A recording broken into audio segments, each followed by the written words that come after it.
E daqui a pouco será retomado o julgamento no Supremo Tribunal Federal sobre casos de interrupção de gravidez de anencéfalos. O repórter Fábio Salema está em frente ao STF e tem mais informações. Boa tarde, Salema. Letícia, boa tarde. O julgamento vai ser retomado daqui a pouco, às 2h30 da tarde. A movimentação aqui do lado de fora do prédio do STF já começou. As filas estão sendo formadas para que as pessoas sejam credenciadas e assim tenham acesso ao interior do plenário. Até agora a sessão é considerada histórica por envolver um tema tão polêmico. Os ministros do Supremo assistiram a audiências públicas com especialistas da área científica, instituições religiosas e assim conseguiram ter bastante informação para então manifestar o voto aqui no plenário. A sessão então é bastante polêmica, a movimentação já começou e ela tem uma repercussão muito grande não só no país como também no exterior. Letícia. Obrigada, Salema. E para falar sobre este assunto está aqui a consultora jurídica da TV Justiça, Gisele Dantas. Boa tarde, Gisele. Boa tarde. Gisele, quantos ministros ainda faltam votar e por que o ministro Dias Toffoli não vota nesse caso? O ministro Dias Toffoli não vota porque ele já participou deste processo na qualidade de advogado-geral da União.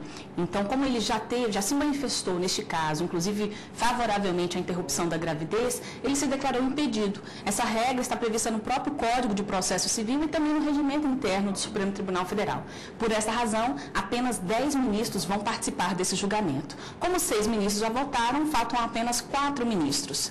Para que uma decisão pela procedência ou improcedência seja proferida pelo plenário, é preciso que, no mínimo, 6 ministros se manifestem a favor de uma ou de outra posição. E uma outra regra também prevista na lei específica que trata sobre os julgamentos de ações dessa natureza, é preciso que estejam presentes na sessão pelo menos 8 ministros para que esse julgamento possa efetivamente ser proferido. Um outro detalhe que a gente precisa mencionar, Letícia, é que esse julgamento somente a partir do voto de todos os ministros e com a proclamação do resultado da decisão dos ministros pelo ministro-presidente é que nós temos realmente a conclusão do julgamento.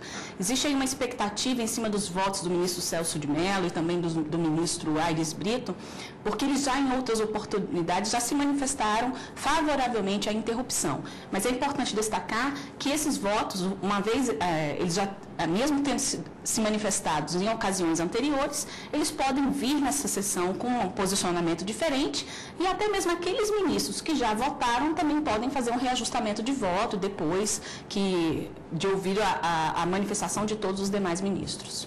E qual o principal ponto do voto divergente até agora? O ministro Ricardo Lewandowski foi que iniciou essa divergência, foi o 6º ministro a votar. Ele baseou basicamente o voto no sentido de que é preciso uma lei para alterar o Código Penal e aí sim permitir o aborto em caso de efetos anencéfalos. Ele entende que se o Supremo Tribunal Federal admitir a interrupção da gravidez nesses casos, é como se estivesse criando mais uma hipótese em que se permite o aborto. E o Código Penal, ele prevê expressamente apenas 2 situações em que a interrupção da gravidez não é punida, que é na hipótese de aborto terapêutico e do aborto necessário.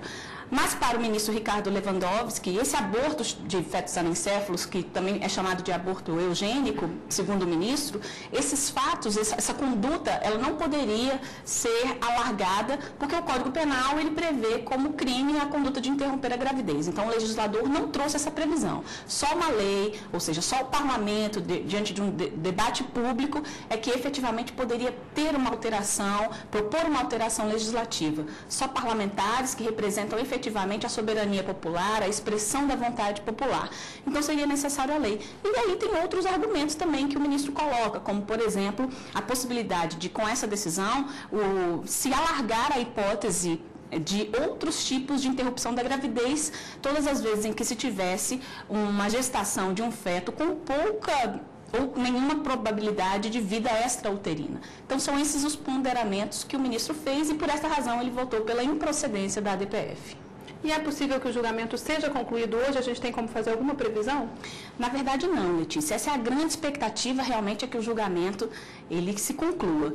Mas é possível ainda que algum ministro peça vista. A gente nunca pode perder de vista essa possibilidade. Então, se algum ministro pedir vista dos autos, o que acontece? Se interrompe a sessão e aí o ministro ele vai analisar com maior cuidado todos aqueles argumentos e depois é marcada uma sessão para a retomada do julgamento. Então, a grande expectativa é que esse julgamento efetivamente se conclua na data de hoje, mas é possível, o regimento interno admite a possibilidade de que algum ministro peça vista e, por essa razão, ele pode sim não ser concluído hoje.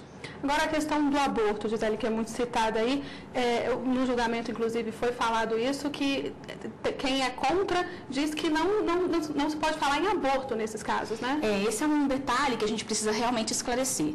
Existem duas grandes posições. A posição que é favorável à interrupção da gravidez entende que não pode ser chamado de aborto essa conduta na medida em que não há vida em potencial a ser protegida. E o crime de aborto protege, o bem jurídico protegido neste crime é a vida. Então, como não há vida em potencial, não poderia ser chamado de aborto. Isso para quem defende a interrupção. Já para quem defende que constitui crime de aborto, entende que não. Há vida, que isso é aborto, o Código Penal prevê todas essas possibilidades e que não há nenhuma exceção. Ok.